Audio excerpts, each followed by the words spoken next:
Assalamualaikum warahmatullahi wabarakatuh. Perkenalkan, nama saya Raditya Prawijaya dari kelas TK 10 TKJ akan menjelaskan tentang unsur-unsur desain grafis.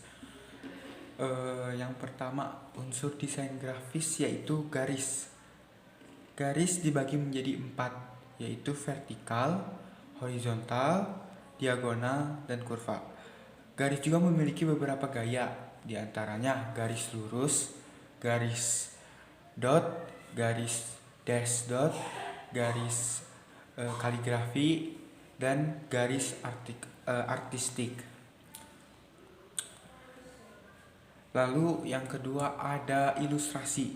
Ilustrasi adalah visualisasi dari suatu tulisan menggunakan teknik drawing, fotografi, lukisan, dan lain-lain yang merupakan teknik seni rupa yang lebih mengutamakan hubungan subjek dengan tulisan yang dimaksud daripada bentuk. Salah satu fungsi gambar ilustrasi adalah memberikan gambaran singkat isi tulisan atau cerita yang disampaikan. Ragam ilustrasi ada komik, cover, majalah, dan cerita seperti cerpen atau cergam. Lalu yang ketiga ada tipografi. Tipografi adalah tata huruf yang merupakan suatu teknik manipulasi huruf dengan mengatur penyebaran pada suatu bidang yang tersedia untuk membuat kesan tertentu dengan tujuan kenyamanan semaksimal mungkin saat membaca, baik dalam jarak dekat ataupun jarak jauh, sehingga maksud dan arti tulisan dapat tersampaikan dengan sangat baik secara visual kepada pembaca. Teknik tipografi tidak terbatas pada pemilihan jenis huruf saja, ukuran huruf, bentuk huruf, atau kecocokan dengan tema, tetapi meliputi juga pengaturan tata letak vertikal atau horizontal pada area desain. Teknik tipografi telah digunakan berbagai bidang seperti desain web, desain grafis, desain produk, majalah, undangan, percetakan, dan lain-lain. Warna adalah spektrum tertentu yang terdapat dalam suatu cahaya sempurna. Warna dibagi menjadi 3. Yang pertama, warna primer. Warna primer adalah warna merah, kuning, biru, merupakan warna pokok atau warna dasar. Yang kedua, warna sekunder adalah warna kedua yang merupakan warna asli perpaduan dari dua warna primer. Contohnya, jika memadukan warna kuning dan warna biru, maka akan menghasilkan warna hijau. Warna sekunder terdiri dari warna hijau, ungu, dan orange. Lalu ada warna tersier, adalah warna ketiga. Artinya hasil perpaduan dari warna primer dan satu warna sekunder. Contohnya, mencampurkan warna merah dengan warna ungu, maka menghasilkan warna merah keunguan atau magenta. Lalu ada warna panas dan dingin. Warna dibagi menjadi 2, yaitu warna panas dan warna dingin. Biasanya dalam percetakan warna bisa terbagi menjadi 2, yaitu RGB dan CMYK. Lalu selanjutnya ada gelap terang. Salah satu cara terbaik untuk memudahkan unsur penangkapan pesan dalam visual grafis adalah dengan mengatur gelap terang. Ada 2 pembagian dalam kategori ini, yaitu low context value, yang berarti penggunaan warna yang kurang kontras. Visual yang dihasilkan akan cenderung kalem, statis, dan sederhana serta terang. High contrast value yaitu penggunaan warna kontras dengan ekstrim sehingga menghasilkan warna yang energik, ceria, dinamis, dramatis, dan penuh gairah. Berdasarkan nilai dalam gelap dan terang, warna dibagi menjadi beberapa tingkatan. Paling terang adalah warna putih, kemudian warna tergelap adalah warna hitam. Aturannya, warna gelap akan terbaca jika ditempatkan pada background terang.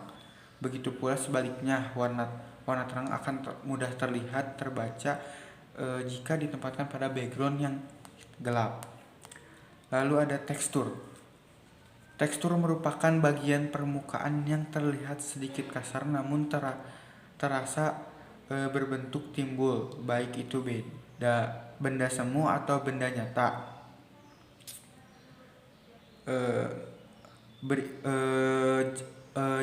Tekstur menurut sifatnya dibagi menjadi dua, yaitu tekstur nyata merupakan tekstur yang memiliki nilai raba yang sesuai atau sama antara penglihatan dan rabaan.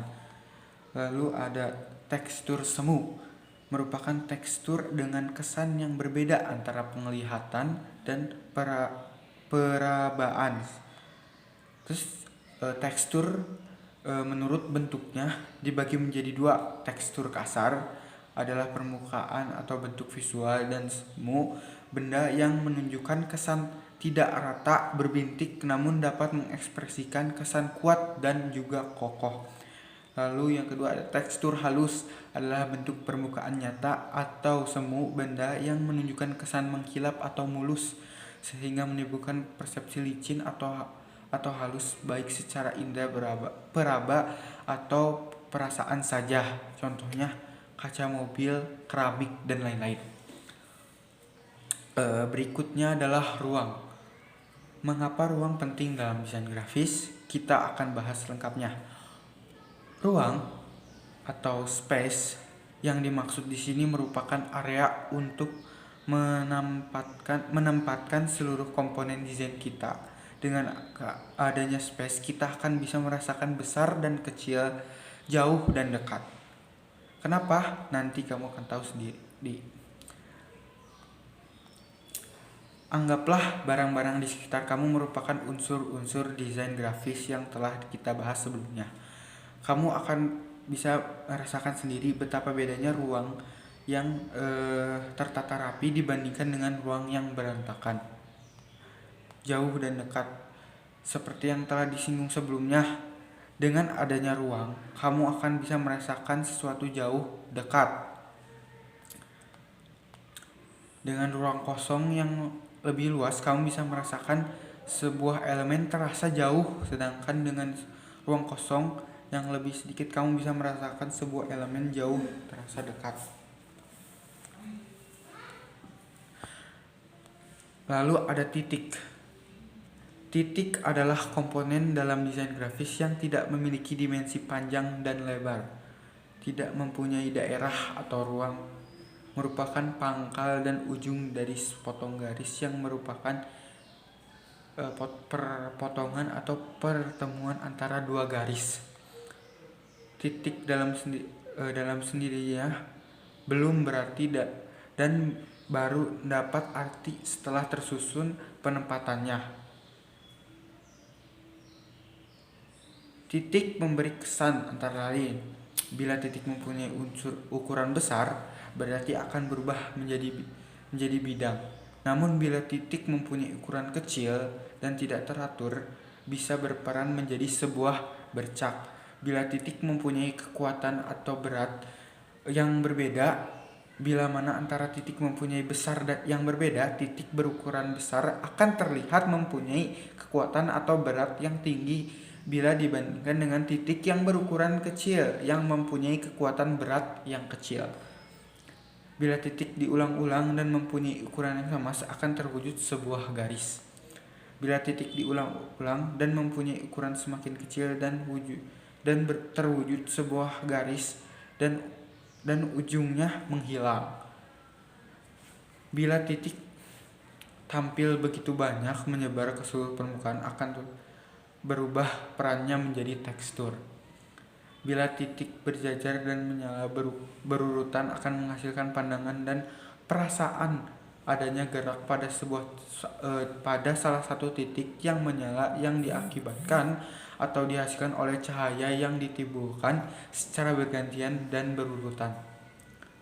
Hal tersebut akan timbul rasa ada gerakan bila mana titik kelompok titik yang terdiri minimal 5 buah yang menyala secara berurutan antara 1, 2, 3, 4, 5 dan kembali ke 1, 2, 3, 4, 5 begitu terus menerus. Begitu juga barisan titik yang teratur mempunyai ukuran yang sama namun mempunyai warna yang berbeda secara gradasi dan warna gelap terang. Akan terasa seakan ada sesuatu gerakan dari warna gelap dan terang. Titik warna putih tampil pada warna hitam sehingga titik tidak memberikan kesan lubang pada sebuah bidang tersebut. Beda halnya dengan titik warna hitam tampil pada warna putih akan memberi kesan menonjol di antara bidang tersebut. Pointillis adalah teknik menggambar dengan menggunakan titik-titik. Sekian saja materi unsur-unsur desain grafis dari saya. Wassalamualaikum warahmatullahi wabarakatuh.